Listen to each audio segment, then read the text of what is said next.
Hey there, this is the Oracle Shaman coming to you with one more oracular shamanic sorcery minute, this time on the topic of lust.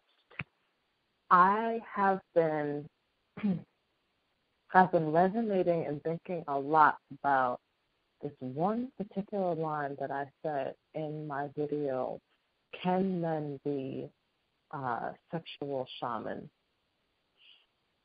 And I was talking about not lusting after a man. And so I wanted to clarify that. So I'm talking to some of my sister friends.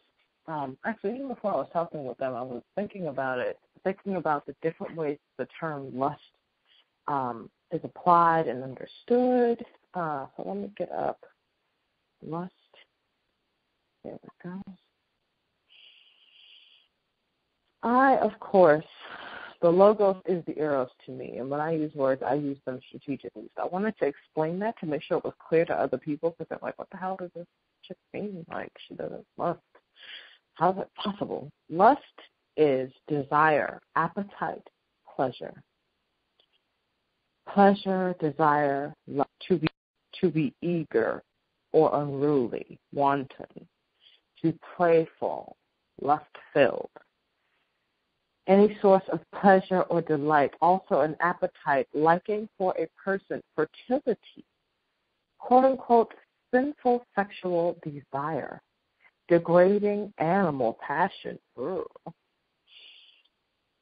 In the Bible translations, lust of the flesh, to render Latin concupiscentia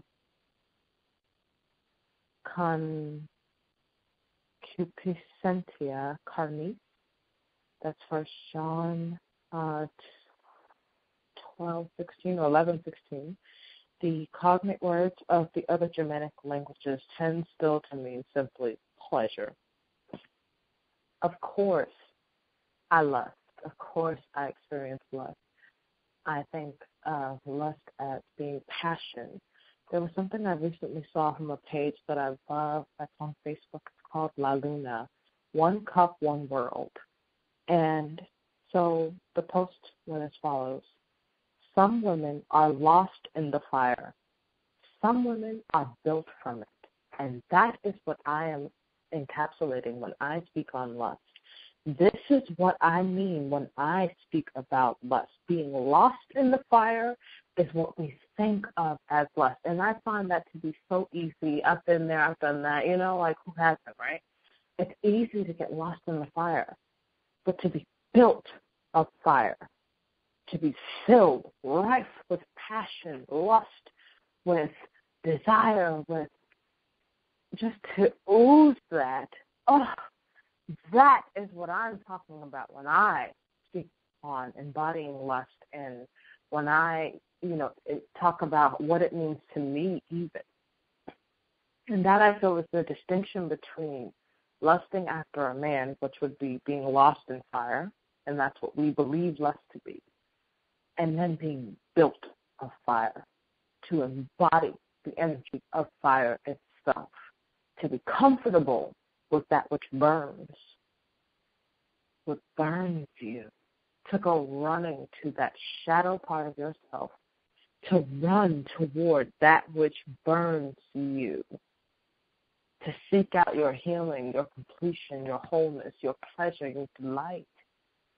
Passion, fire, and desire itself. That is what flame is. That is what that element of fire represents. That is what true passion and lust represent. What burns you? What kindles your heart? Is it beating? Is it sewing? Is it knitting? Is it loving? Is it cooking? Do you just feel like on fire, passion, burning desire when you make your, cookies, your favorite cookies, or your best chicken dish, or your best mashed potatoes ever? What is it that drives you? This is going back into that conversation that I had about mantles in my show, The Appearances of Power, Titles, and Authority, on our Blog Talk Radio show. And we went over that.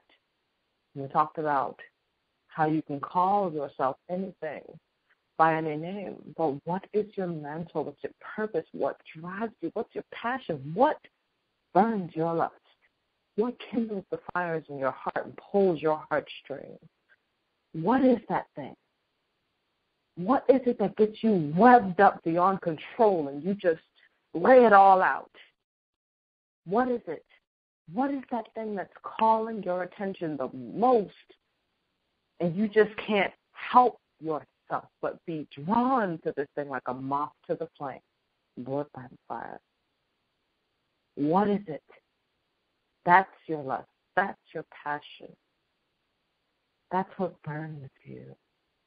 That's what's going to heal you. It's what's going to set you free. Go to that dark space and find what burns you. What is it that you avoid? What is it that you contain? What is it that you teeter-totter back and forth with? That's your passion. That's your lust. Go right. Be wanton with it. Dance naked in front of the mirror with it. Sky-clad in your power. Reveled completely by the ability to connect to your lust. We outsource it so much when we believe that lust is being lost in the fire. Mm-hmm. This time last year, I had this wonderful vision. It was amazing. I was in a dark forest. The dragons had taken me to this amazing space, this dragon land, this realm where the Draconae dwell. And I was in this dark forest with these dark trees everywhere. The moon wasn't really the moon. It was a symbol of the Watcher. It shone kind of like a lighthouse. And the dragons that were born inside, they each were different colors. And there was a fire in the center of them. And I danced around the fire. And as I danced, different parts of the fire licked out, and it caught a part of my clothing. It didn't burn me. I didn't freak out. I continued my dance. And the dragons and I exchanged fire for smoke. And each dragon gave me smoke according to its color until the dance was complete and the fires did not burn me. And it showed me a very great lesson about passion and lust. When it doesn't consume you, when it's driving you, when it's inspiring you to be better, to be more, to do better, to soar higher, to fight harder, to strive better, to plan better, whatever it is that you need to do to shape yourself up and kick your own ass. When it's doing that for you, that is when you are in that space of being built of fire but not lost in it. It is not, you're not a subject to it. It is now your subject. You use it at your will. That's power. That's the difference between the appearance of power and the authority we're in. That will be all for our Oracular Shamanic Sorcery Minute, sponsored by OracleShamanHealer.com, on lust, passion, fire, and desire. Thank you so much for tuning in. Peace.